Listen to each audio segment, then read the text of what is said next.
Lorsque le berger allemand Duke disparut en pleine nuit, personne n'aurait pu imaginer ce que ce départ allait déclencher, car derrière cette disparition se cachait bien plus qu'un simple drame familial. C'était le début d'une histoire bouleversante, une histoire de perte, de pardon et d'un lien si fort qu'il allait défier le temps lui-même.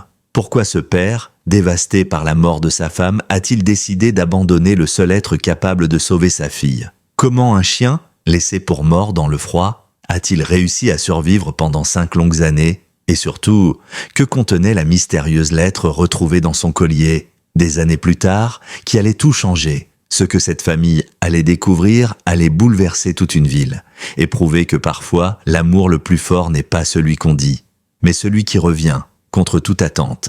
Restez bien jusqu'à la fin, car la vérité derrière cette histoire va vous briser le cœur, avant de le recoller d'une manière que vous n'oublierez jamais.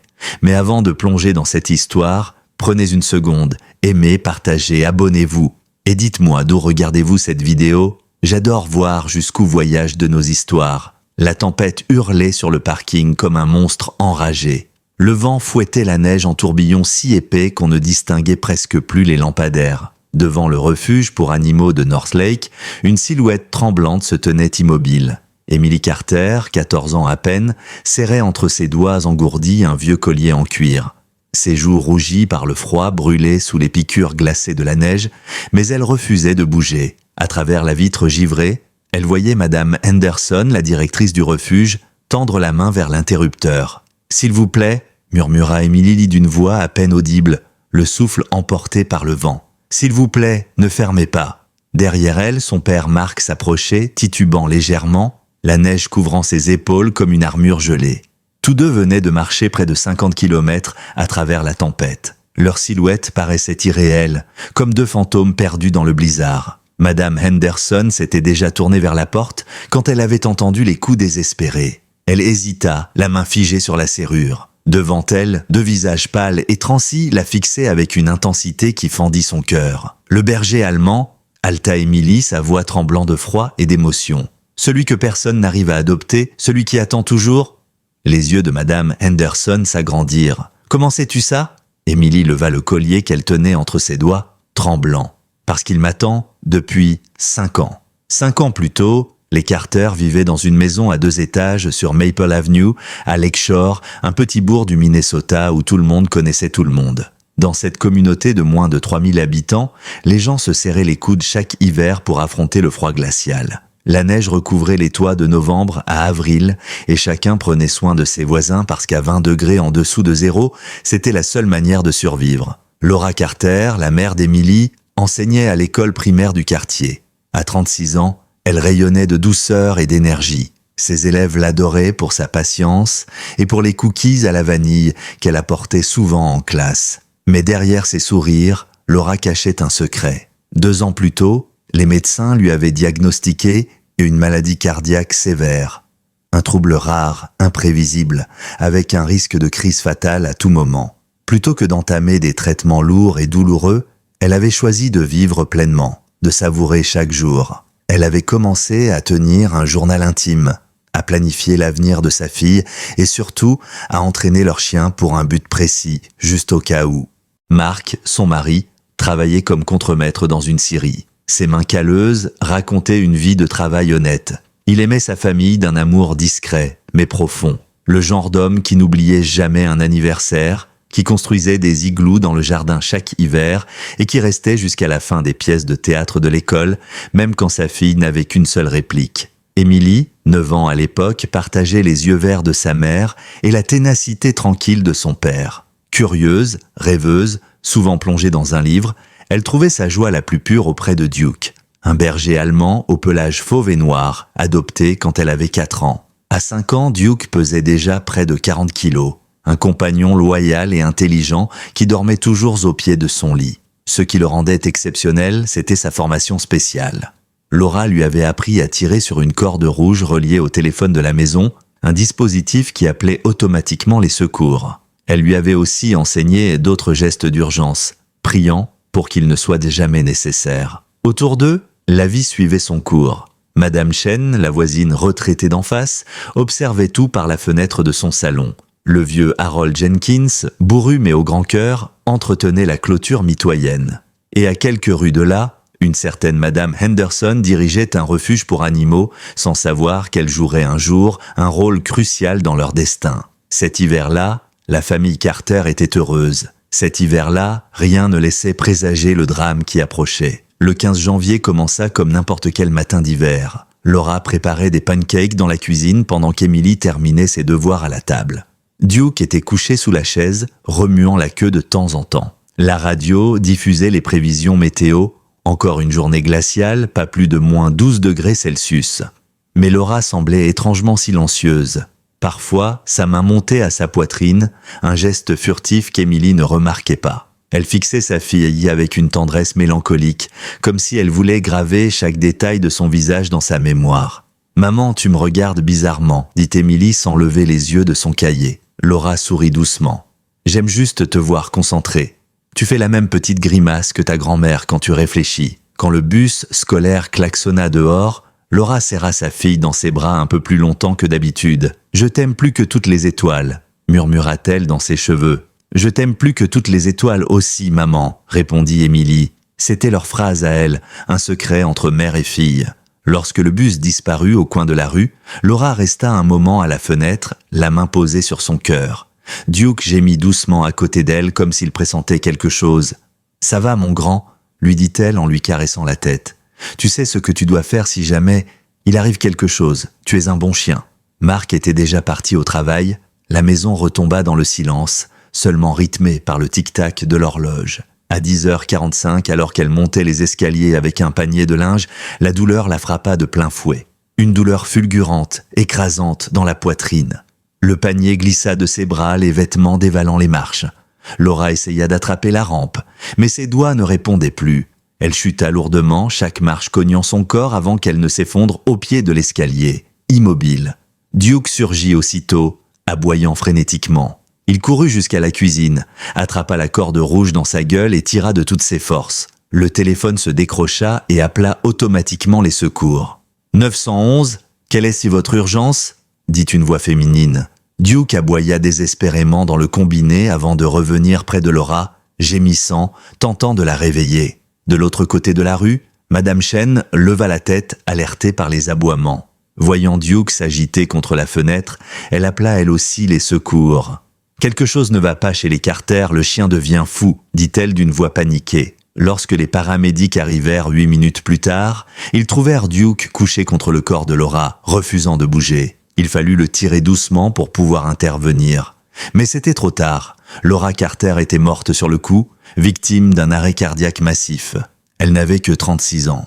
À 11h30, le directeur de l'école demanda à Emily de venir dans son bureau. La fillette sentit immédiatement le froid envahir sa poitrine. Le visage grave du directeur, l'infirmière présente dans la pièce, ce silence pesant. Tout annonçait une nouvelle qu'aucun enfant ne devrait jamais entendre.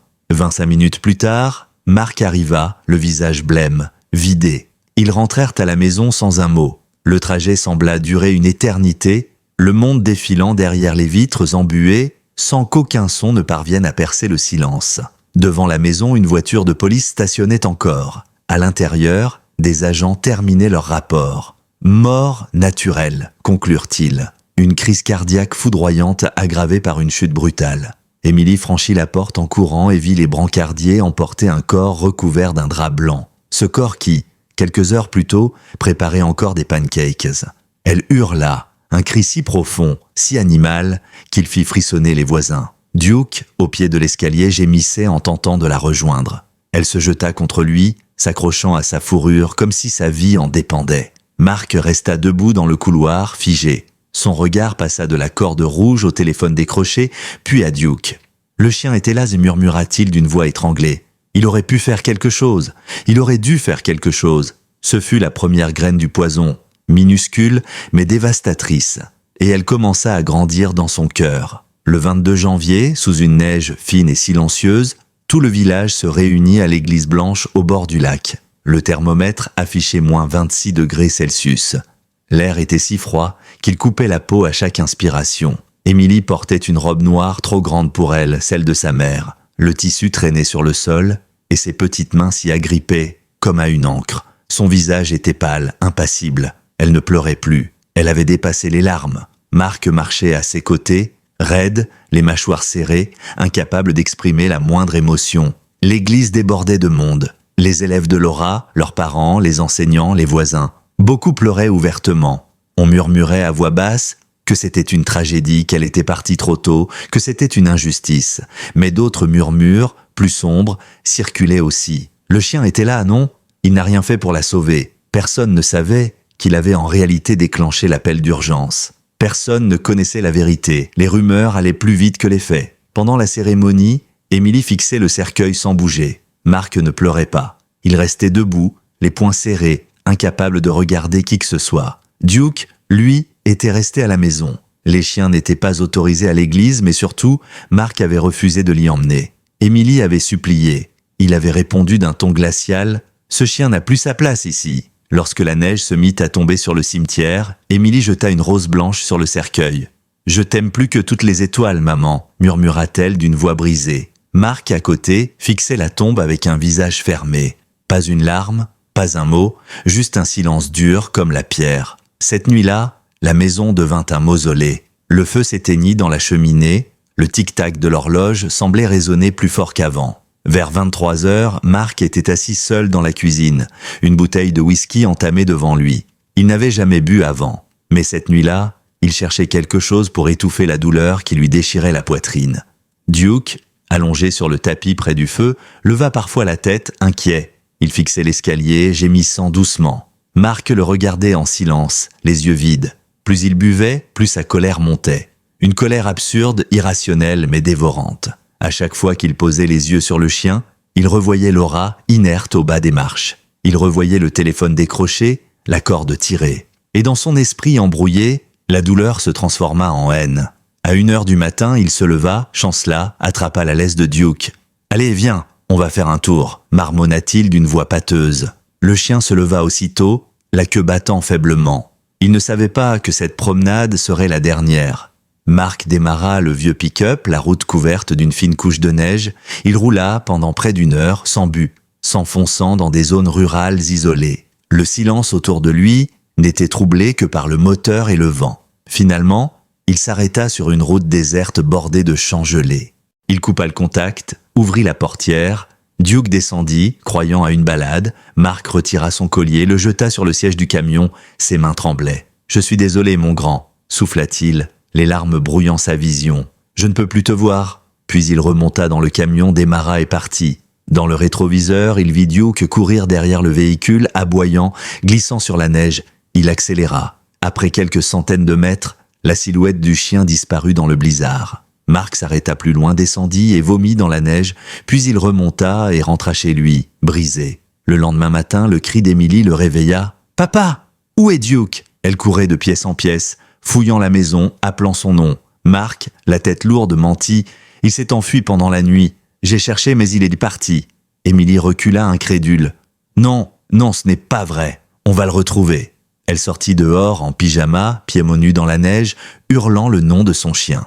Les voisins sortirent sur leur porche, bouleversés. Madame Chen, qui avait vu Marc partir en pleine nuit avec Duke, porta une main à sa bouche dévastée, mais resta muette. Marc dut la ramener de force à l'intérieur. Émilie tremblait, sanglotant, serrant le collier de Duke que son père avait laissé sur la table. Elle comprit. Son regard changea. « Qu'est-ce que tu lui as fait ?» murmura-t-elle d'une voix brisée. Marc détourna les yeux. À partir de ce jour-là, quelque chose se brisa définitivement entre eux. Émilie refusa d'abandonner. Tandis que d'autres enfants jouaient à la poupée, elle lança sa propre mission. Elle vida sa tirelire. 47 $ en pièces et billets froissés. Avec ça, elle dessina des affiches à la main, inscrivant en lettres maladroites « Chien perdu, berger allemand, nom Duke ». Sans imprimante, elle dessina elle-même le portrait du chien. La bibliothécaire, Madame Walsh, la vit faire et, émue, imprima 200 copies gratuitement. Émilie passe ses journées dehors, collant ses affiches sur chaque poteau, chaque vitrine, chaque mur de la ville. Elle appela tous les refuges dans un rayon de 50 km. Aucun n'avait vu Duke. Le soir, elle notait tout dans un carnet qu'elle appela « Journal de recherche de Duke ». Les premières pages respiraient encore l'espoir. Madame Peterson pense l'avoir aperçu près du parc. Puis, peu à peu, Les lignes devinrent désespérées. Jour 40, toujours rien. Où es-tu, Duke? Pendant ce temps, à la maison, Mark sombrait. Il buvait chaque soir, rentrant du travail tard, épuisé, coupable, mais incapable de l'admettre. Il interdisait à Emily de prononcer le nom du chien. Ne parle plus de lui, il est parti, accepte-le, répétait-il d'un ton cassant. Alors Emily apprit à se taire, à manger en silence, à disparaître dans sa chambre pour pleurer dans le coussin, où Duke dormait autrefois. L'hiver passa, puis un autre, et dans le cœur d'Emily, une seule promesse resta.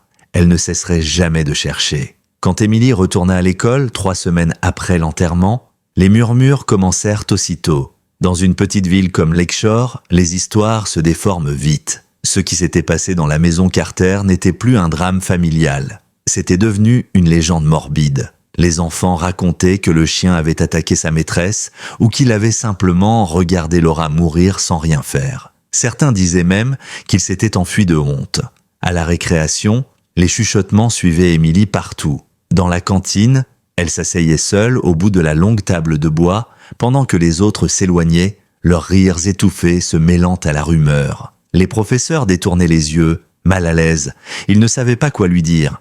Et parmi les élèves, une voix se distingua, celle d'Ashley Parker, une camarade de classe qui, quelques mois plus tôt, avait elle aussi perdu sa mère. Sa douleur, transformée en amertume, devint une arme. « C'est elle, la fille du chien tueur », disait Ashley à voix haute en entrant dans la salle de sport. Les autres riaient, nerveux, craignant d'être les prochains. Les semaines devinrent des mois. Personne ne l'invitait plus aux anniversaires ni aux sorties. Dans son casier, un matin, quelqu'un avait écrit en lettres rouges « Ton chien a tué ta mère ». Le concierge effaça les mots, mais ils restèrent gravés dans sa mémoire. Emily cessa de parler. Ses notes chutèrent, ses sourires disparurent. Elle se réfugiait à la bibliothèque, là où la bibliothécaire, Madame Walsh, lui laissait discrètement du chocolat chaud et des barres de céréales. « Tu vas t'en sortir, ma chérie », lui murmurait-elle en lui caressant l'épaule. Emily hochait la tête sans y croire.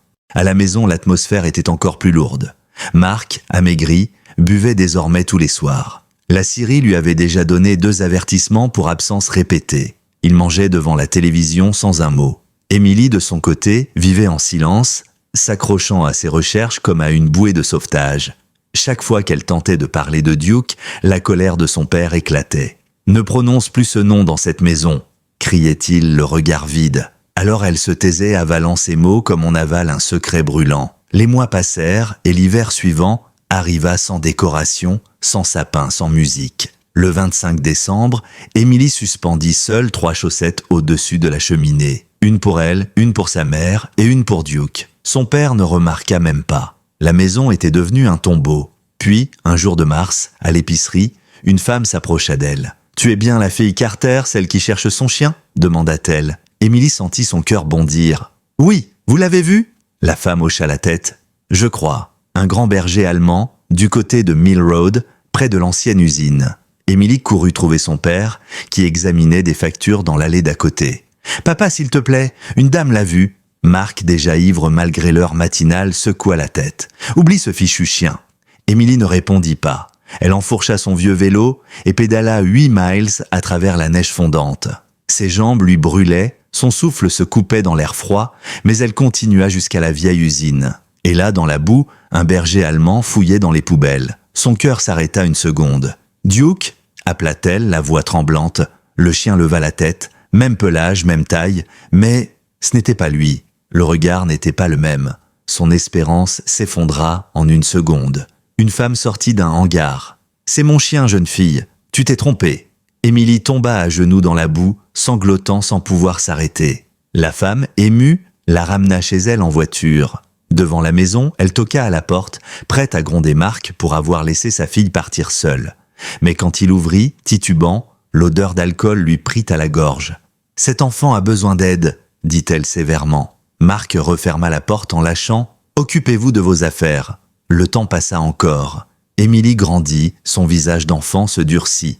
À 10 ans, puis 11, elle devint une ombre discrète dans les couloirs du collège, invisible. Elle ne parlait que si on l'y forçait. Le soir, elle continuait de chercher. Sur une carte accrochée à sa chambre, elle dessinait des cercles rouges autour des zones fouillées. Elle tenait à jour son journal de recherche de Duke, qu'elle remplissait d'espoir et de larmes. Elle économisait chaque centime qu'elle gagnait en tondant des pelouses ou en pelletant la neige devant les maisons du quartier. Chaque billet allait dans une enveloppe marquée Fond Duke. À 12 ans, elle avait réuni 340 $. C'est à cette époque que son père tenta, maladroitement, de reconstruire quelque chose.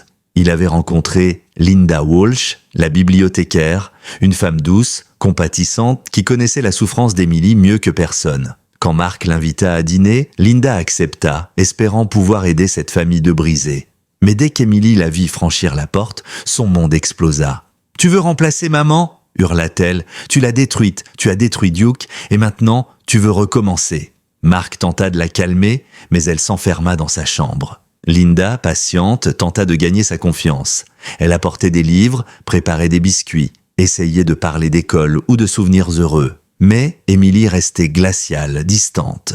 3 mois plus tard, Linda abandonna. Avant de partir, elle entra une dernière fois dans la chambre d'Emily. « Ne renonce pas à ton père, ma chérie, » dit-elle doucement. « Et surtout, ne renonce jamais à Duke. » Puis elle quitta la maison, laissant derrière elle un silence encore plus lourd qu'avant. 1 an passa. Emily venait d'avoir 13 ans quand elle découvrit les groupes Facebook consacrés aux animaux perdus. Elle venait d'obtenir un vieux téléphone d'occasion acheté avec son argent de babysitting. Elle rejoignit des pages comme Lost Pets Minnesota ou Dogs of the North. Elle publia une photo de Duke, prise quand elle avait 8 ans. Dans la légende, elle écrivit « Perdu depuis 5 ans ». Il s'appelle Duke. Il m'attend quelque part. Je ne cesserai jamais de le chercher. Les commentaires affluèrent. Des messages de soutien, des histoires de retrouvailles miraculeuses et parfois de faux espoirs. Jusqu'à ce qu'un jour, un message la fige. « J'ai vu un berger allemand comme celui de ta photo, près des cascades de Redwood Falls. Il semblait errer, mais en bonne santé Redwood Falls, à presque 50 km. » Emily calcula. Bus, nourriture, laisse, croquettes, 50 $. Elle se mit à travailler encore plus. Babysitting, livraison de journaux, petit boulot. En 4 semaines, elle les réunit. Un samedi matin, elle annonça à son père « Je dors chez Ashley ce soir ». C'était partiellement vrai. Les 2 filles s'étaient rapprochées depuis qu'Ashley suivait une thérapie pour gérer sa propre perte. Mais Emily n'allait pas chez Ashley. Elle monta dans le bus de 7h30, direction Redwood Falls. Le trajet dura plus d'1 heure et demie. Dans son sac, le collier de Duke, des friandises, une couverture et une lettre qu'elle avait écrite la veille. « Duke, j'arrive. Attends-moi encore un peu. » Arrivée dans le petit bourg, elle montra la photo du chien à chaque passant, à la station-service, au bureau de poste, au dîner du coin, partout la même réponse jusqu'à ce qu'un employé de la poste dise « Oui, un gros berger allemand traîne derrière le restaurant de Joe. Il fouille les poubelles. » Emily sentit son cœur s'emballer. Elle attendit 3 heures dans la ruelle derrière le restaurant sous une pluie glacée. À 14 heures, une silhouette apparut au bout de la ruelle. Grande, puissante, au pelage mouillé. « Duke » murmura-t-elle. Elle avança doucement, tendant une friandise. « C'est moi, Emily. » Le chien leva la tête, mais ce n'était pas lui. Le museau plus clair, les yeux différents. La déception la frappa comme un coup de poing. Elle tomba à genoux, la pluie ruisselant sur son visage, se mêlant à ses larmes. La propriétaire du restaurant, Madame Peterson, la découvrit ainsi, trempée, effondrée. Elle l'aida à se relever, lui offrit un chocolat chaud et appela le numéro qu'Emily lui donna. 2 heures plus tard, Mark arriva furieux. « Tu es complètement folle. Prendre un bus, seule. » Le retour se fit dans un silence glacial. Cette nuit-là, Emily se dit que peut-être cette fois, elle devrait abandonner. Mais elle ne le fit pas. Elle ne le ferait jamais. Décembre 2018. Emily venait d'avoir 14 ans. Le vent glacé soufflait contre les vitres et la maison semblait aussi fatiguée que ceux qui y vivaient. Ce jour-là, Mark lui demanda de l'aider à nettoyer le grenier. C'était la première fois depuis des années qu'il prononçait une phrase sans colère. Emily monta avec lui parmi les cartons poussiéreux et les vieilles affaires. L'air sentait le bois sec et les souvenirs. Il triait en silence. Vêtements, albums photos, jouets d'enfance. Puis Emily tomba sur une boîte en carton étiquetée d'une écriture qu'elle reconnut aussitôt, affaire de Laura. Son cœur s'arrêta un instant. « Ne touche pas à ça », dit Mark d'un ton brusque. Mais dès qu'il descendit pour aller chercher un sac poubelle, Emily ouvrit la boîte. À l'intérieur, des lettres, un carnet à la couverture en cuir et un dossier médical. Ses doigts tremblaient. Elle ouvrit le dossier et lut les mots qui changeraient sa vie. Risque élevé d'arrêt cardiaque soudain, traitement proposé, refusé, Patiente choisit de privilégier la qualité de vie à la durée. Les lignes se mirent à danser devant ses yeux. Sa mère savait. Elle savait qu'elle allait mourir un jour sans prévenir. Émilie tourna la page, les larmes brouillant l'encre. Dans le journal, elle lut des passages sur son père, sur elle, sur Duke, et une phrase la fit trembler. « J'ai cousu une petite poche secrète dans le collier de Duke. Si jamais il m'arrive quelque chose, quelqu'un trouvera la lettre que j'y ai glissée pour Émilie. » Émilie lâcha le carnet, haletante. Tout se mit en place. Duke n'avait pas abandonné. Duke avait essayé de la sauver. Sa mère l'avait entraînée pour ça. Et son père avait tout détruit. Elle descendit en courant, les papiers serrés contre elle. Marc était assis devant la télévision, une bière à la main. Elle jeta le dossier sur la table. « Tu savais !» hurla-t-elle. Marc sursauta, déconcerté. « Tu savais qu'elle était malade. Tu savais que Duke avait fait ce qu'elle lui avait appris. Et tu l'as jetée dehors. » Il prit les papiers, lut quelques lignes, son visage se décomposa. « Je ne savais pas qu'elle l'avait entraîné, » balbutia-t-il. « Mais tu savais qu'il avait tiré la corde ? Tu savais qu'il avait appelé les secours ?» cria-t-elle. Marc resta muet. Émilie pleurait maintenant, sa voix tremblant de rage. « Tu l'as accusée ? Tu l'as punie pour avoir fait ce qu'elle lui avait demandé. Tu l'as condamnée à mourir seule. » Marc s'effondra dans sa chaise. Les mots sortaient enfin, lourds, brisés. « J'avais besoin de blâmer quelqu'un, Émilie. Je n'étais pas là. Je n'ai rien vu. Je n'ai pas su qu'elle était malade. J'ai échoué. Et à chaque fois que je regardais ce chien, je voyais... Ma faute. » Il baissa la tête. « J'ai fait le pire choix possible. » Émilie resta figée, les larmes ruisselant sur son visage. « Tu n'as pas seulement perdu maman ce jour-là, papa. Tu m'as perdu, moi aussi. » Elle monta dans sa chambre en claquant la porte. Les murs tremblèrent et le silence retomba, lourd et suffocant. Marc resta seul, les papiers de Laura devant lui, les mains sur le visage. Toute la nuit, il relut chaque mot. Le dossier médical, les notes, les lignes où Laura parlait de lui avec tendresse. Marc est fort, mais il ne se pardonne jamais. J'espère qu'un jour, il comprendra que certains événements ne sont la faute de personne. Ces phrases le brisaient. Quand l'aube se leva, il savait ce qu'il devait faire. Le lendemain matin, il frappa à la porte d'Émilie. « Je sais que tu me détestes, » dit-il doucement. « Et tu as raison, mais je veux essayer de réparer. On va le retrouver, ensemble. » Émilie ouvrit lentement la porte. Ses yeux étaient gonflés de larmes. « Tu le penses vraiment ?» demanda-t-elle d'une voix méfiante. Marc hocha la tête. « Il avait 5 ans quand je l'ai abandonné. Les bergers allemands peuvent ne vivre jusqu'à 13. S'il est encore en vie, on le retrouvera. Et s'il ne l'est pas, on saura qu'on a tout fait pour. » Ce fut le premier vrai geste d'amour qu'elle voyait de lui depuis des années. Elle serra le carnet de sa mère contre elle et murmura « D'accord, on le retrouvera. » Dès ce jour, la maison se remit lentement à respirer. Ils imprimèrent 500 affiches avec une photo de Duke plus jeune. Émilie créa une page Facebook, Help Find Duke Carter. Ils contactèrent tous les refuges du Minnesota, publièrent sur Craigslist, Reddit, Nextdoor. Un journaliste local s'intéressa à leur histoire. L'article intitulé « Une fille cherche le chien que son père a abandonné » fit le tour du comté. Les appels commencèrent à affluer. Certaines pistes étaient prometteuses. Un berger allemand aperçu à Ely, un autre à Two Harbors. Chaque fois, il faisait la route, parfois plusieurs heures dans le froid, pour découvrir que ce n'était pas lui. Pourtant, au fil de ses voyages, quelque chose changeait.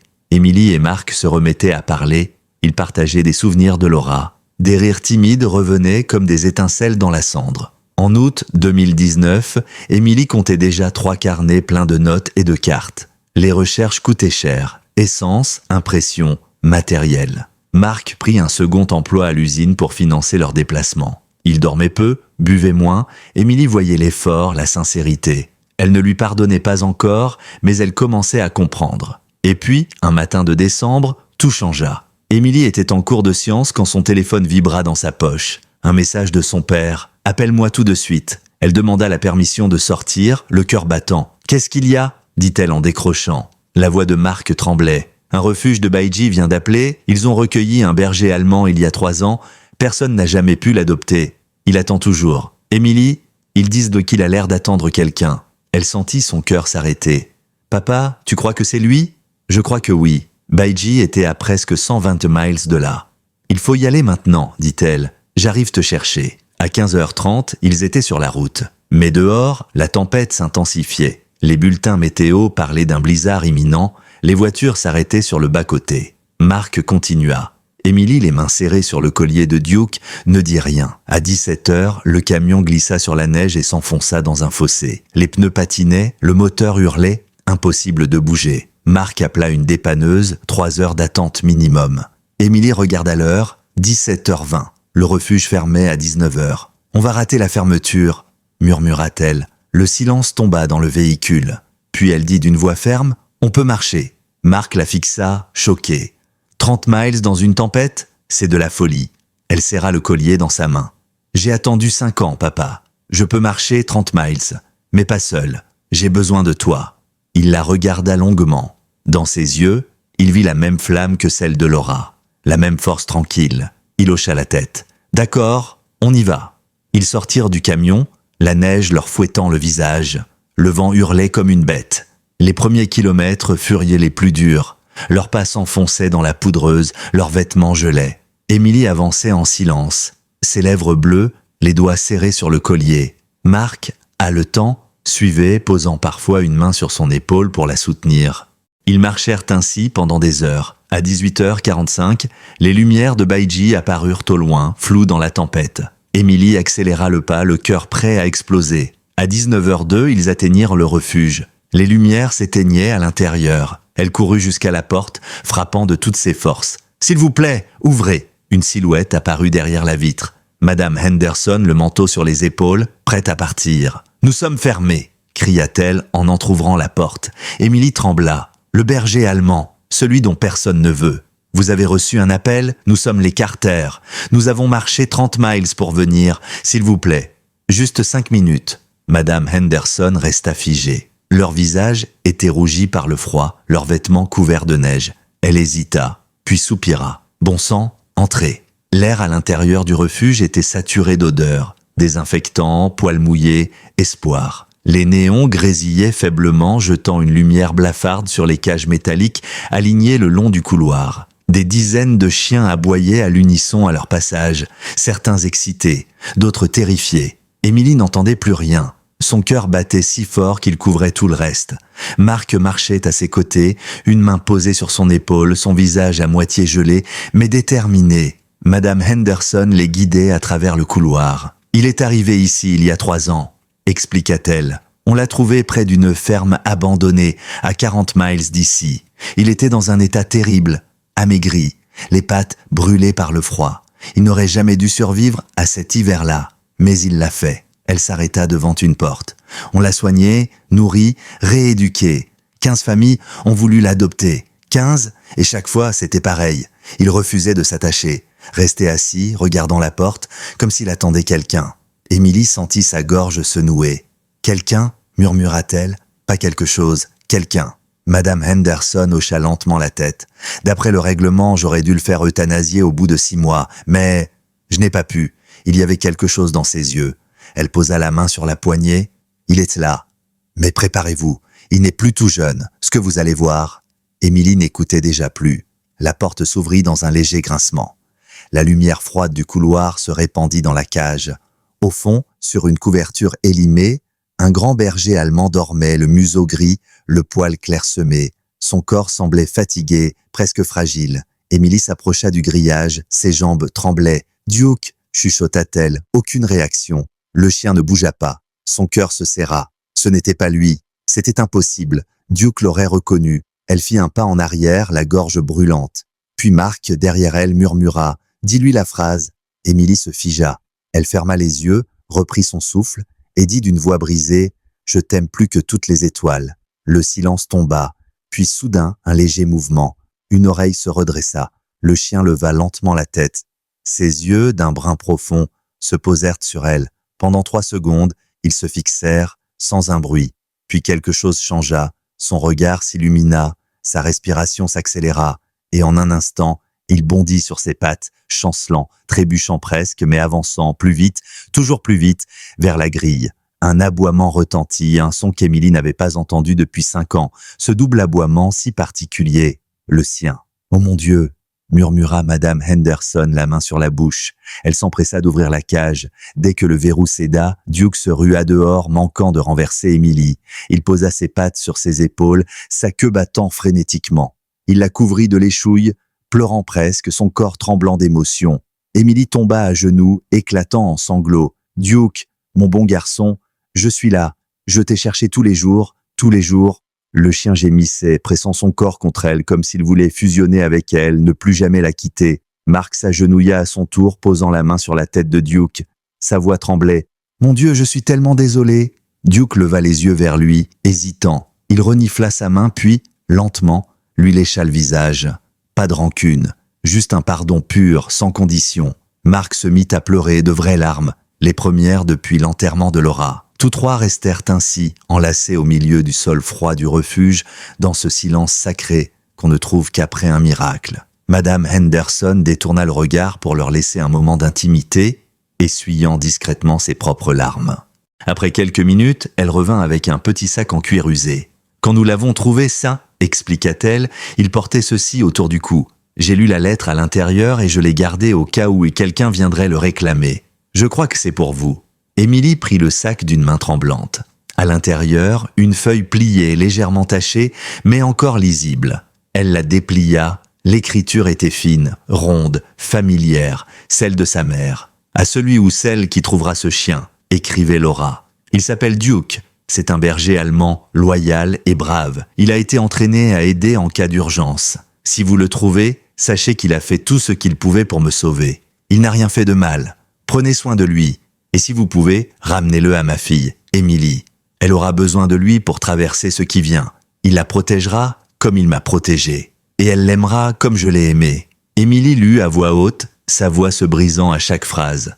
Mark, à genoux, pleurait silencieusement. Quand elle eut fini, il murmura « Elle savait tout. » « Oui, répondit Émilie en essuyant ses larmes. Elle savait que Duke reviendrait. Elle savait qu'on se retrouverait. Madame Henderson, bouleversée, dit doucement « Vous pouvez l'emmener. Je ne prendrai pas un centime. Il a attendu trop longtemps. » Ils signèrent les papiers en quelques minutes. Duke marchait lentement, raide, mais son regard brillait comme avant. Quand ils sortirent du refuge, la neige tombait encore, mais plus doucement. Le monde semblait suspendu, paisible. Dans le camion, Duke s'installa entre eux deux, sa tête posée sur les genoux d'Émilie. Elle le caressait sans s'arrêter, lui parlant doucement. « Tu es à la maison maintenant, mon grand. On ne se séparera plus jamais. » Mark conduisait d'une main, l'autre posée sur la fourrure du chien. Le moteur ronronnait doucement. La tempête continuait dehors, mais à l'intérieur du véhicule, il faisait enfin chaud. Ils roulèrent en silence, chacun perdu dans ses pensées. Émilie leva les yeux vers le ciel. Les flocons tombaient à travers la lueur des phares, comme des étoiles. Elle murmura « Merci maman, tu nous l'as ramené. » Duke soupira longuement. Un son de paix totale. 5 ans de peur, d'attente, de solitude, enfin terminés. Il s'endormit sur les genoux d'Émilie, son museau contre sa main. Pour la première fois depuis des années, elle se sentit entière. Le lendemain, le refuge publia une photo sur sa page Facebook. Après 5 ans d'attente, Duke a retrouvé sa famille. Sous l'image d'Émilie, Mark et Duke enlacés dans la neige, les commentaires affluaient par centaines. Des inconnus écrivaient qu'ils avaient pleuré, qu'ils avaient retrouvé foi en l'humanité. Mais pour Émilie, ce n'était pas une histoire de miracle. C'était une promesse tenue, celle qu'elle avait faite un jour de janvier, 9 ans plus tôt, quand sa mère l'avait serrée contre elle et murmurait « Je t'aime plus que toutes les étoiles ». Le trajet du retour dura plus de 3 heures, mais personne ne s'en plaignit. Émilie ne lâcha pas Duke un seul instant. Sa main restait posée sur son dos chaud, comme si elle craignait qu'il disparaisse encore. Le vieux berger allemand dormait paisiblement, ronflant parfois, le museau posé sur ses genoux. Par moments, il levait la tête, regardait Mark, puis Émilie, comme pour s'assurer que tout était bien réel, que cette fois, ils étaient ensemble pour de bon. Quand ils arrivèrent à Lakeshore, il était presque minuit. Le vent s'était calmé, la neige brillait sous la lune. Mark gara le camion devant la maison et coupa le moteur. Un silence parfait les enveloppa. Émilie ouvrit la portière et Duke descendit lentement. Ses pattes laissaient tas de petites empreintes dans la poudreuse fraîche. Il s'arrêta devant la maison, leva la tête, renifla longuement l'air, ses oreilles frémirent. Puis, sans hésiter, il s'avança jusqu'à la porte et posa la patte contre le bois, comme s'il savait, comme s'il disait « Je suis rentré ». Émilie ouvrit la porte. L'odeur familière du bois chauffé, le tic-tac de l'horloge, tout sembla figé dans le temps. Duke fit quelques pas à l'intérieur, inspecta chaque pièce lentement, s'arrêtant au pied de l'escalier. Là où tout avait commencé. Il s'assit silencieux, le regard tourné vers la rampe. Émilie s'agenouilla près de lui. « Je sais, mon grand. Moi aussi, je m'en souviens. Elle passa sa main sur sa tête et le chien posa doucement sa patte sur son genou, un geste d'une tendresse infinie. Marc resta à distance, appuyé contre le mur. Il observait la scène, les yeux humides. Pendant des années, il avait repoussé tout souvenir, toute trace de Laura. Mais maintenant, en voyant ce chien revenu d'entre les ombres, il sentit une paix étrange envahir sa poitrine, comme si quelqu'un venait de lui pardonner sans un mot. Les premiers jours furent comme un rêve. Emily et Duke ne se quittaient plus. Elle l'emmenait partout, à l'école, au parc, à la bibliothèque. Les professeurs, d'abord réticents, finirent par accepter de le laisser rester pendant les cours. « C'est un chien de soutien émotionnel », expliqua Marc au directeur. « Il a une raison d'être ici. » Et le directeur, bouleversé après avoir lu l'article paru dans le journal local, accepta sans discussion. Duke, malgré son âge, retrouvait une énergie incroyable. Ses yeux brillaient, son pas s'affermissait, et chaque matin, il attendait Emily près de la porte, la laisse dans la gueule. Les élèves qui autrefois se moquaient d'elle s'approchaient maintenant, curieux. Ashley, son ancienne rivale, fut la première à venir. « C'est lui, le vrai Duke ?» demanda-t-elle timidement. Emily hocha la tête, un sourire discret aux lèvres. Ashley s'agenouilla, tendit la main. Duke la renifla doucement avant de lui lécher les doigts. Ce simple geste balaya des années de tension. Très vite, leur histoire fit le tour de la région. Les journaux, les radios locales, puis les chaînes nationales. On parlait de « la fille qui retrouva son chien 5 ans après la mort de sa mère ». Des centaines de messages affluaient chaque jour sur les réseaux. Certains disaient que c'était un miracle, d'autres que c'était la preuve que l'amour n'a pas de frontières, même pas celle du temps.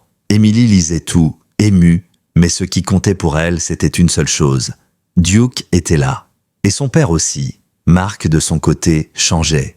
Il ne buvait plus. Il avait quitté son 2e emploi pour ouvrir un petit atelier de menuiserie derrière la maison, là où il sculptait des cadres et des jouets. Il souriait de nouveau, parfois même riait. Un soir, Emily entra discrètement dans l'atelier et le surprit en train de parler à voix basse. Il regardait une photo de Laura posée sur une étagère. « Je crois que je commence à me pardonner », murmurait-il. Elle ne dit rien, mais son cœur se serra. Duke dormait désormais dans la chambre d'Emily, à sa place d'origine, au pied du lit. Parfois, la nuit, il se levait, montait silencieusement l'escalier, s'arrêtait devant la porte de la chambre parentale fermée depuis des années. Il reniflait le bas de la porte, gémissait doucement, puis redescendait se coucher. Emily savait que, dans son cœur, il n'avait jamais cessé d'attendre Laura. Le temps passa, l'hiver laissa place à un printemps éclatant. Les arbres autour du lac se couvrirent de feuilles vert tendre, les oiseaux revinrent chanter. Un matin, Marc proposa « On devrait lui faire une médaille, une vraie, pas juste un collier. » Alors, ils allèrent ensemble à la bijouterie du centre-ville. Sur une plaque d'acier gravée, ils firent inscrire « Duke, le chien qui n'a jamais renoncé ». Ce jour-là, quand la médaille tinta autour de son cou, Duke leva la tête fièrement. Emily rit pour la première fois depuis des années, pas un rire nerveux, ni forcé, un rire clair, lumineux, comme ceux de son enfance. L'été arriva. Duke adorait s'étendre au soleil, dans le jardin, la tête posée sur les genoux d'Emily pendant qu'elle lisait. Marc bricolait souvent non loin de là, et parfois il s'arrêtait, les regardant avec un sourire nostalgique. Parfois, le soir, ils sortaient tous les 3 marcher jusqu'au bord du lac. Emily jetait un bâton, et malgré son âge, Duke courait encore après, maladroitement, avant de revenir le déposer aux pieds de son maître. Le vent faisait danser les herbes, le soleil se couchait lentement, et tout semblait enfin à sa place. Mais le temps, cruel et tendre à la fois, n'épargne personne. En octobre, Duke commença à ralentir. Il dormait plus longtemps, mangeait moins, ses pattes tremblaient parfois quand il se levait. Emily, inquiète, l'emmena chez le vétérinaire. Après quelques examens, la vétérinaire, une femme douce au regard triste, posa une main sur son épaule. « Il n'a pas mal, mais son cœur est fatigué. Il a eu une vie longue, pleine. Il ne lui reste probablement que quelques mois. » Emily hocha la tête sans parler. Sur le chemin du retour, elle resta silencieuse, les yeux perdus dans le paysage. Marc posa une main sur sa main. « On va lui donner les plus beaux jours de sa vie. » Elle répondit doucement. « Il me les a déjà donnés, papa. » Les semaines suivantes furent précieuses. Chaque jour devenait un souvenir.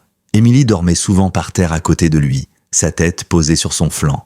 Parfois, la nuit, elle rêvait de sa mère. Laura lui souriait, Duke à ses côtés, sous un ciel rempli d'étoiles. Elle se réveillait apaisée, certaine que, d'une manière ou d'une autre, ils seraient toujours ensemble. Un soir de décembre, la neige retomba pour la première fois de l'hiver. Émilie se leva, alla ouvrir la fenêtre. Duke leva la tête, ses yeux bruns fixant les flocons. Il remua faiblement la queue. Émilie s'agenouilla. « Tu te souviens? La neige, le froid, les étoiles ?» Il poussa un petit gémissement, posa sa tête contre son bras. Elle chuchota. « Je t'aime plus que toutes les étoiles, mon grand. » Ce fut la dernière nuit qu'il passa à ses côtés. Le matin suivant, un soleil pâle filtrait à travers les rideaux, dessinant des ombres douces sur les murs de la chambre. Émilie ouvrit les yeux avant même que le réveil ne sonne. Le silence qui emplissait la pièce avait quelque chose de différent. Pas un silence ordinaire, un silence trop calme, trop parfait. Elle se redressa lentement, le cœur battant.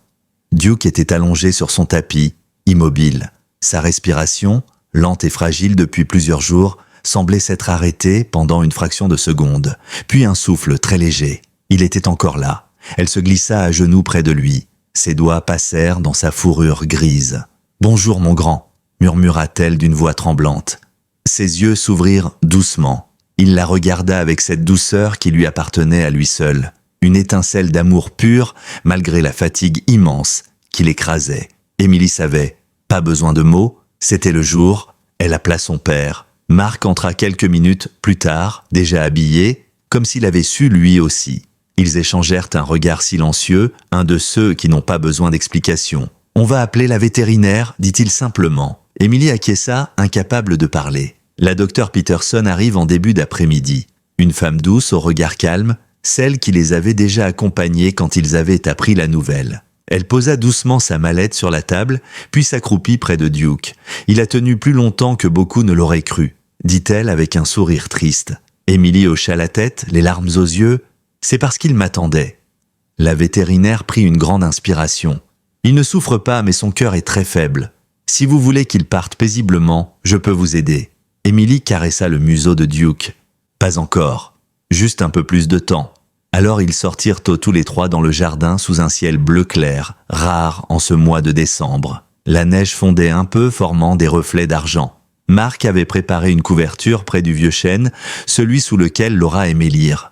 Duke s'y allongea lentement, aidé par Émilie. Elle s'assit à côté de lui, sa main toujours posée sur sa fourrure. Marc s'installa de l'autre côté, le visage grave mais serein. Ils restèrent là des heures. Émilie lui lut un passage du journal de sa mère. Des phrases pleines de lumière. L'amour ne disparaît pas, il change seulement de forme. Il devient souvenir, chaleur, respiration.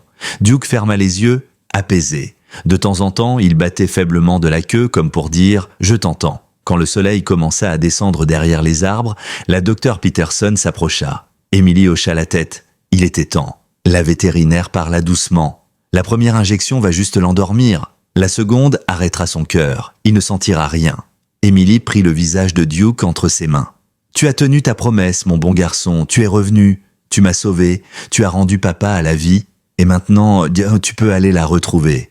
Maman t'attend là-haut. » Elle se pencha, colla son front contre celui du chien. « Je t'aime plus que toutes les étoiles. » La première injection entra dans sa patte. Duke soupira, ferma doucement les yeux. Sa respiration devint lente, presque imperceptible. Émilie sentit son cœur se déchirer. « Dors bien, mon ange », murmura-t-elle. La seconde injection fut silencieuse. Marc serra la main de sa fille, les larmes coulant sur ses joues sans retenue. Duke expira une dernière fois. Un souffle, puis plus rien. Le monde sembla s'arrêter, le vent s'était tu, même les oiseaux s'étaient tus. Émilie resta immobile, ses bras entourant le corps immobile de son chien. Ses larmes tombaient sur sa fourrure grise, se mêlant à la neige fondue. Marc posa une main tremblante sur son épaule. « Il est parti en paix. »« Oui, » répondit-elle à peine. « Mais il emporte une partie de moi avec lui. » Ils restèrent ainsi jusqu'à la tombée du soir. Puis lentement, Marc alla chercher la pelle qu'il avait préparée. Ensemble, ils creusèrent la terre gelée sous le vieux chêne. Aucun mot ne fut prononcé. Juste le bruit du métal frappant le sol, le souffle court d'un père et de sa fille unis dans la douleur. Quand le trou fut prêt, ils enveloppèrent Duke dans sa couverture préférée, celle qu'il avait depuis le refuge, et le descendirent dans la terre avec douceur. Émilie déposa sur lui sa médaille, celle gravée « Le chien qui n'a jamais renoncé ».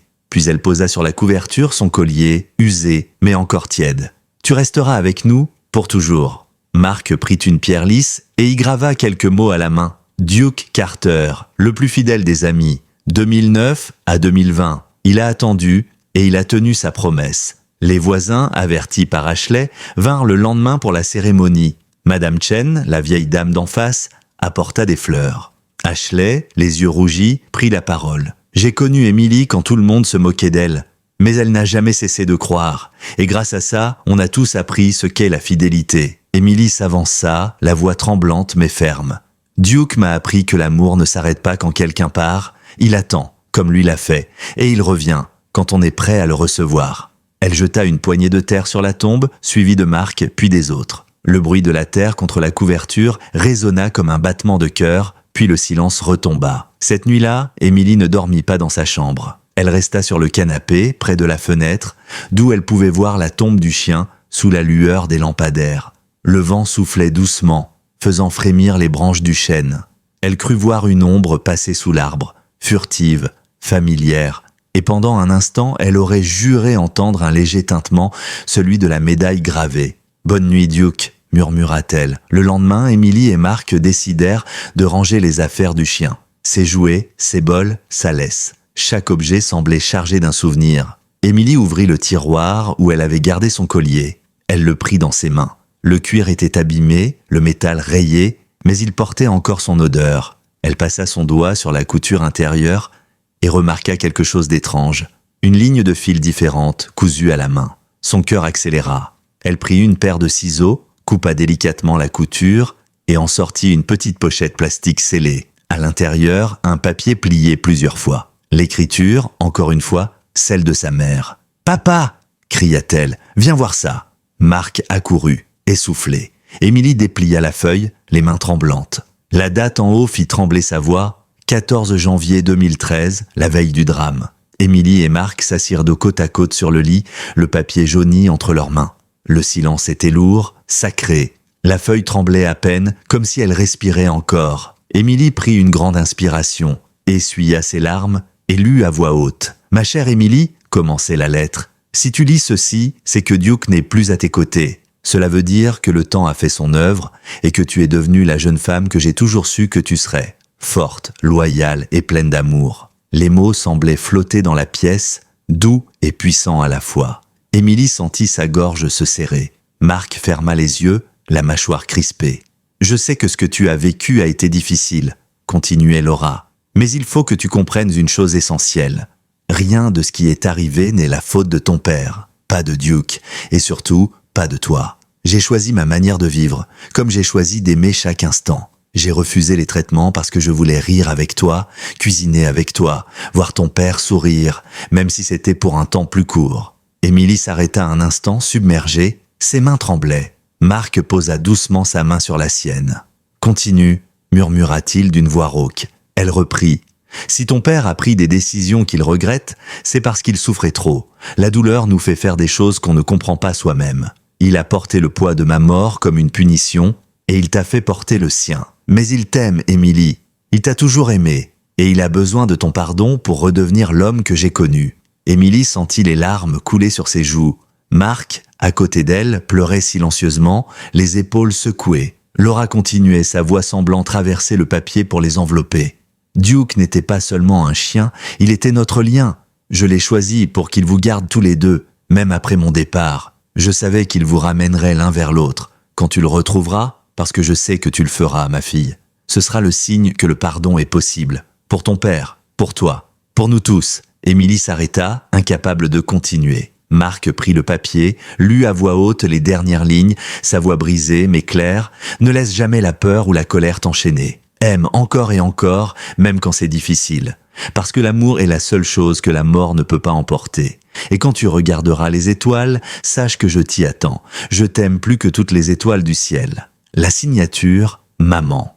Un silence infini tomba. Emily tenait la lettre contre son cœur. Mark fixait un point invisible devant lui. Puis il murmura « Elle savait tout. Elle savait que j'allais la perdre, que j'allais perdre pied et que Duke serait notre ancre. » Emily leva les yeux, les siens baignés de larmes. « Elle t'a pardonné avant même que tu fasses quoi que ce soit. » Mark prit sa tête entre ses mains, submergé. « J'ai passé 5 ans à haïr le monde, à me haïr moi-même. Et elle Elle préparait notre guérison. Ils restèrent enlacés longtemps, pleurant sans honte. Quand enfin les sanglots se turent, Émilie remit soigneusement la lettre dans la petite pochette. « On doit la garder en lieu sûr, dit-elle. » Marc acquiesça. Il sortit une boîte en bois sculptée, celle qu'il avait faite dans son atelier, et y déposa la lettre. Sur le couvercle, il grava lentement au couteau, pour ne jamais oublier. Ce soir-là, ils descendirent dans le jardin. Le vent était calme, la neige tombait doucement. La tombe de Duke reposait paisiblement sous le vieux chêne.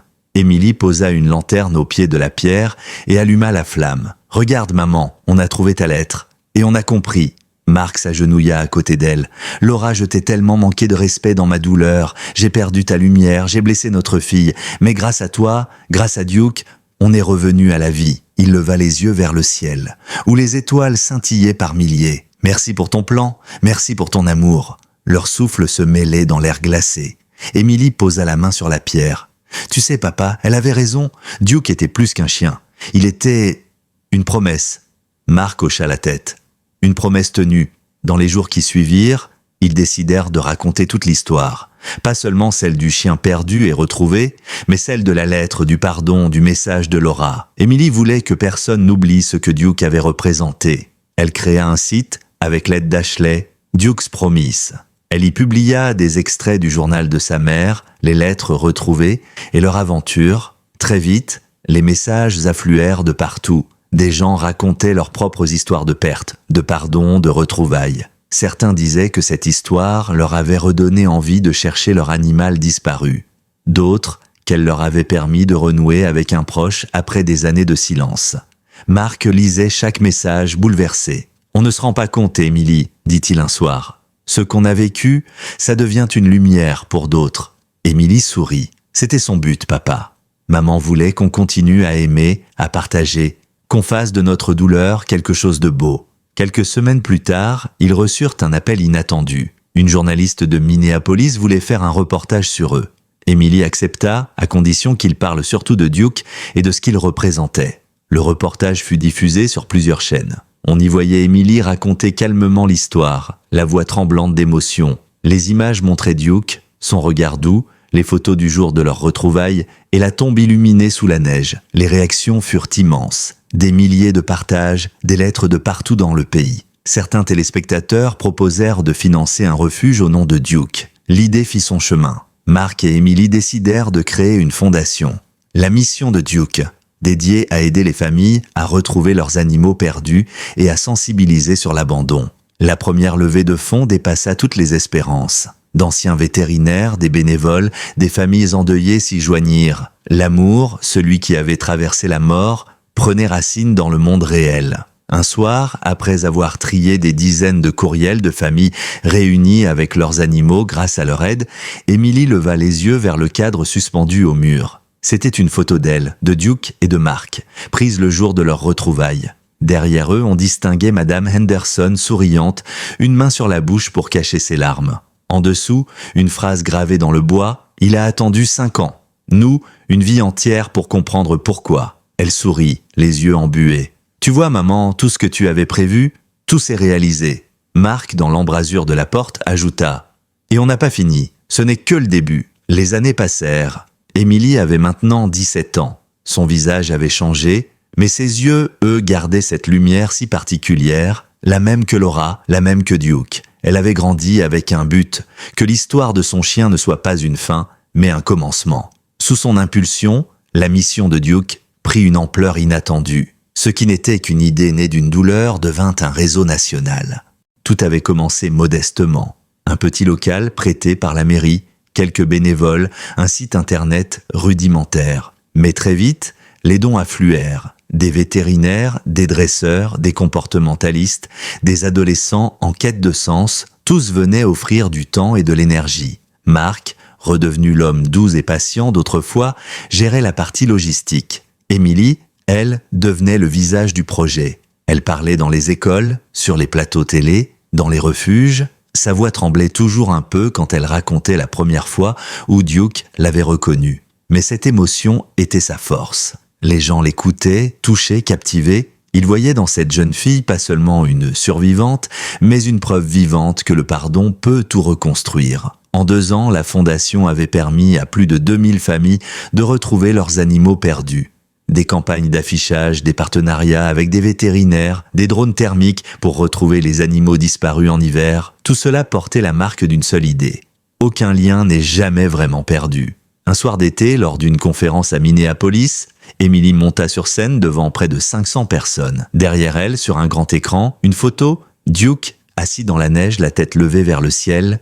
Les lumières s'adoucirent. Elle prit la parole. « J'ai longtemps cru que j'étais une fille mais qui avait tout perdu. Une mère, un père, un chien. Mais aujourd'hui, je comprends que je n'ai rien perdu du tout. J'ai appris, j'ai grandi. Et grâce à Duke, j'ai découvert que l'amour, quand il est vrai, trouve toujours le chemin du retour. » Le public resta silencieux un instant, suspendu à ces mots, puis éclata en applaudissements. Emily sourit à travers ses larmes. Sur le premier rang, Mark regardait sa fille, la fierté dans le regard. Il savait que Laura quelque part regardait elle aussi. Après la conférence, une femme s'approcha. Elle tenait une photo d'un petit labrador noir. « Il s'appelle Max, dit-elle, la voix tremblante. Disparu depuis 6 mois, j'étais sur le point d'abandonner jusqu'à ce que j'entende votre histoire. » Emily prit la photo dans ses mains, la contempla un instant, puis posa une main sur celle de la femme. « On va le retrouver, promis. » Et comme si c'était un rituel secret, elle ajouta « On ne renonce jamais. » Cette phrase devint la devise officielle de la fondation. On la grava sur les murs du centre principal, sur les médailles offertes aux bénévoles, sur les affiches placardées dans tout le pays. La mission de Duke. On ne renonce jamais. À la fin de l'année, un producteur de documentaire contacta Emily. Il voulait raconter leur histoire dans un film. Elle hésita d'abord, craignant qu'on déforme le message, qu'on transforme Duke en simple symbole. Mais après de longues discussions, elle accepta à une condition, que le film parle du lien entre les humains et les animaux, pas seulement du miracle. Le tournage dura 6 mois. Les caméras revinrent sur les lieux, le vieux refuge de Baiji, la maison sous la neige, la tombe sous le chêne. Emily parla de Laura, de Mark, de la lettre, de la rédemption. Elle raconta aussi les nuits d'hiver où elle croyait tout perdu, les années de silence, et la fois où, dans un aboiement, tout avait recommencé. Le documentaire s'intitula « More Than Stars », plus que toutes les étoiles. Lors de la première, dans une salle comble à Minneapolis, Emily s'assit entre son père et Madame Henderson. Quand les lumières s'éteignirent, la première image apparut, un flocon de neige tombant lentement sur le sol. Puis la voix d'Emily, enregistrée quelques semaines plus tôt, on dit que les chiens ne parlent pas. C'est faux, ils parlent juste autrement. Duke, lui, m'a dit tout ce que j'avais besoin d'entendre sans jamais prononcer un mot. Pendant l'heure qui suivit, la salle fut suspendue à chaque image, chaque souvenir. Quand le film se termina, un silence absolu régna, puis les applaudissements éclatèrent, longs, sincères, bouleversants. Emily, les larmes aux yeux, se leva et regarda le ciel à travers le toit vitré du cinéma. Une étoile particulièrement brillante scintillait au-dessus. Elle murmura « Tu vois, maman, il y en a encore une de plus ce soir. » Après la projection, des dizaines de spectateurs vinrent la remercier. Certains lui racontaient comment le film les avait poussés à téléphoner à un parent qu'ils ne voyaient plus, à pardonner, à aimer à nouveau. Emily comprit alors que la mission de Duke dépassait tout ce qu'elle avait imaginé. 1 an plus tard, le film fut diffusé sur une grande plateforme. Il fut traduit dans plusieurs langues. Des associations à l'étranger commencèrent à rejoindre le réseau de La Mission de Duke. En Espagne, au Canada, en Australie, partout, des gens reprenaient la devise « On ne renonce jamais ». Mark, maintenant vieilli mais apaisé, continuait de fabriquer des médailles et des cadres pour les familles réunies avec leurs animaux. Chaque objet portait la gravure d'une petite étoile. Il disait « C'est pour Duke, pour qu'il soit là à chaque fois qu'on sauve un autre lien ». Un soir d'hiver, alors qu'il rentrait d'une cérémonie en mémoire des animaux disparus, Emily et son père s'arrêtèrent au bord du lac. Le ciel était clair, constellé de lumière. La glace craquait doucement sous leurs pas. Emily sortit une médaille de sa poche, la toute première, celle qu'ils avaient fait graver pour Duke. Elle la serra dans sa main. « Tu crois qu'il nous voit, papa ?» demanda-t-elle doucement. Mark sourit. « Non seulement il nous voit, mais il marche à côté de nous. Tu ne le sens pas ?» Emily ferma les yeux.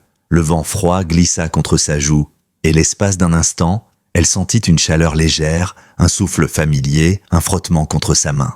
Elle ouvrit les yeux et sourit. « Oui, je le sens. » Ils restèrent là longtemps, sans parler, juste à regarder les étoiles, les mêmes qu'autrefois, les mêmes que Laura, les mêmes que Duke. 10 ans avaient passé depuis le jour où Duke s'était éteint sous le vieux chêne. Emily Carter n'était plus la jeune fillot brisée d'autrefois. À 27 ans, elle était devenue une femme accomplie, ancrée, lumineuse, la fondatrice respectée d'un mouvement mondial. La mission de Duke comptait désormais des milliers de bénévoles, des refuges partenaires dans plus de 20 pays et un centre principal construit à Lakeshore, la même où tout avait commencé. Là où, autrefois, s'élevait la vieille maison familiale, se tenait aujourd'hui un bâtiment de bois et de verre entouré de pins. Devant l'entrée, une statue grandeur nature d'un berger allemand regardait vers le ciel.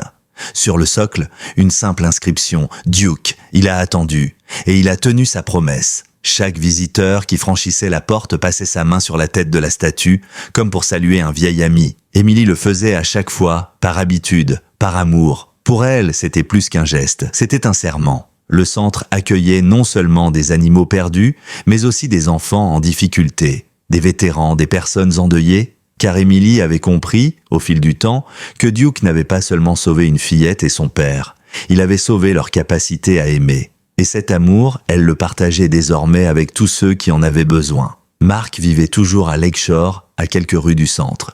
Ses cheveux avaient blanchi, mais son regard n'avait jamais été aussi doux. Il venait souvent donner un coup de main fabriquant des jouets pour les chiens ou réparant des clôtures. Parfois, il restait assis à l'ombre du chêne, là où Duke reposait. Il parlait à voix basse, comme à un vieil ami invisible. Un après-midi d'été, Émilie arriva au centre avec une petite fille de 9 ans, venue avec sa mère. La fillette s'appelait Sophie. Son chien, un golden retriever nommé Milo, avait disparu depuis 2 semaines. Les bénévoles l'avaient cherché partout sans succès. Émilie prit Sophie par la main et lui montra un grand tableau couvert de photos. Des chiens retrouvés, des familles réunies, des sourires, des larmes de joie. Regarde Sophie. Chacun de ces visages a connu la peur de perdre et la joie de retrouver. Tu vois celui-là? C'était moi. Et ce chien-là, c'était Duke. J'ai cru que je ne le reverrais jamais, mais je ne l'ai jamais oublié. Et tu sais quoi? Il est revenu. Parce que quand on aime vraiment, on ne renonce jamais. Sophie sourit timidement. Ses yeux brillaient d'un mélange d'espoir et de chagrin. Émilie lui tendit une petite médaille en acier gravée d'une étoile. « Tiens, c'est la médaille de Duke. Elle t'aidera à ne pas perdre courage. Quand tu la regarderas, souviens-toi, il t'attend quelque part. » 2 jours plus tard, le téléphone sonna au centre. Un fermier à 15 km de là avait trouvé un golden retriever errant, affamé mais en vie, Milo. Quand Sophie arriva au centre et que le chien se jeta dans ses bras, Émilie sentit une chaleur familière envahir son cœur. Une boucle venait de se refermer. Le soir même, elle alla marcher jusqu'au chêne. Le ciel était d'un bleu profond, piqué d'étoiles. Elle s'assit dans l'herbe, la main posée sur la pierre gravée. « Tu vois, Duke, on continue. Chaque fois qu'un enfant retrouve son chien, c'est un peu comme si toi, tu rentrais à la maison encore une fois. » Le vent se leva doucement, faisant danser les branches au-dessus d'elle. Une brise tiède passa sur son visage, presque comme une caresse. Émilie ferma les yeux. Dans ce souffle, elle crut entendre un aboiement lointain, familier, suivi d'un tintement métallique, le son d'une médaille portée par le vent. Elle sourit. Quelques années plus tard, Émilie écrivit un livre, La promesse de Duke. Ce n'était pas une histoire de perte, mais une histoire d'amour. Elle y racontait non pas la fin tragique, mais le miracle des liens invisibles. Ses fils, que rien, pas même la mort, ne peut rompre. Le livre devint un succès inattendu. Traduit dans plus de 20 langues, il inspira des milliers de lecteurs. Des familles commencèrent à adopter des chiens âgés en refuge pour leur offrir un dernier foyer comme celui qu'Émilie avait offert à Duke. Lors de la séance de dédicace du premier tirage, une journaliste lui demanda « Si vous pouviez dire une seule chose à Duke aujourd'hui, que diriez-vous » Émilie resta silencieuse quelques secondes, le regard perdu dans le vide, puis répondit doucement « Je lui dirai qu'il a réussi, qu'il m'a ramené à la vie. Qu'il m'a appris que l'amour, quand il est vrai, ne meurt jamais, et qu'il est toujours là, juste ailleurs. » Cette nuit-là, après la séance, elle rentra tard au centre. Tout était calme. Le vent faisait bruire les feuilles. En passant devant la statue, elle s'arrêta. La lune faisait briller les contours du métal. Émilie s'agenouilla, posa la main sur la tête du chien sculpté et murmura « Tu sais, je crois que je vais bien maintenant. Tu peux te reposer, mon grand. Je continuerai sans toi, promis. » Un léger souffle d'air fit bouger la flamme des lanternes devant le chêne. L'une d'elles vacilla, puis se ralluma aussitôt. Émilie leva les yeux vers le ciel. Une étoile filante traversa l'obscurité.